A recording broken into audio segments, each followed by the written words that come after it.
Hanne Carlsen, hvor lang tid har du været her på markedet? Jamen, jeg har været de sidste 3 år. Jamen, hvad er det, der gør, at du har lyst til at være her? Jamen, du møder mange nye mennesker, og jamen, så er der lidt handel, og så snakker du med den, så snakker du med krammerne. Det er jo ikke kun kunderne, du snakker også krammer og indbyrdes, og til sidst så kender du dem. Du er mig, altså de krammer, der kommer, hej, og kommer du i år igen, og alt sådan noget. Og det er jo det hyggelige ved det. Hvad er det, du sælger her?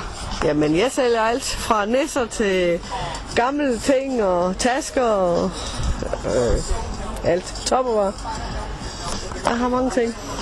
Kunne du tænke dig at komme tilbage igen næste år? Ja, helt bestemt. Det kunne jeg. Hvad gjorde du kommer til første år? Hvor har du hørt om Tarmmarkedet henne? Jamen, jeg har simpelthen set i avisen, der var Tarmmarkedet, og så kørte jeg op og kiggede. De første par gange, der var jeg bare gæst her.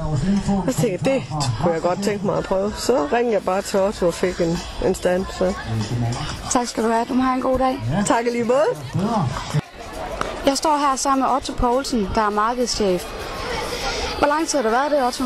Det har jeg været i 29 år. Jeg har så ikke været markedschef alle årene. Jeg startede som lydmand, så har jeg så avanceret, men de sidste 15-20 år, der har jeg stået for det.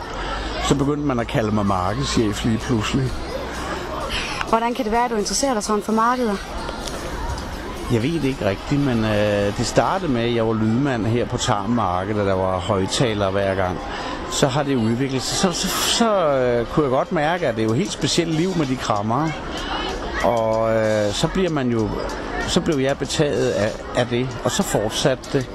Og så kører det sådan. Nu har du en hel masse derhjemme selv. Tager du rundt på andre markeder også? Ikke så meget mere, for det er svært at have tid til det. Men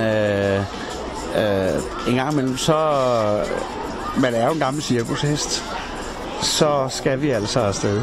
Det er også dig, der afholder det, der kaldes Lynelopperne, er det ikke? Ja, lopper i Lyne. Ja. Vi har en nedlagt landbrugsejendom syd for Lyne, og der er vi ved at køre et marked op.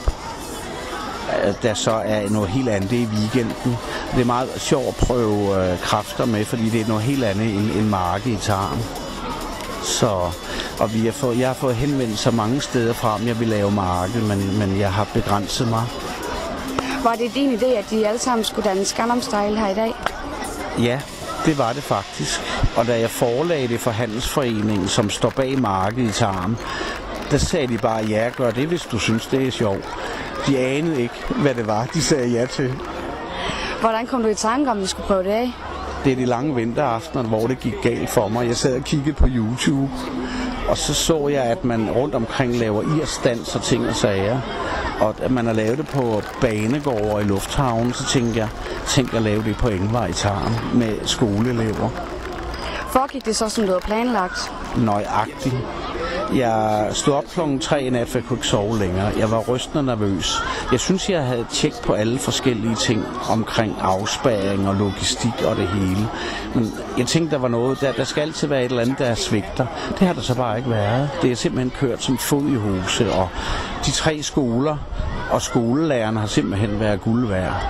Så du kan simpelthen gå i seng med god samvittighed i aften? Jeg skal vist nok have en eftermiddags søvn, der siger spare 2 til det hele. Så må du have en fortsat god dag. Tak skal du have.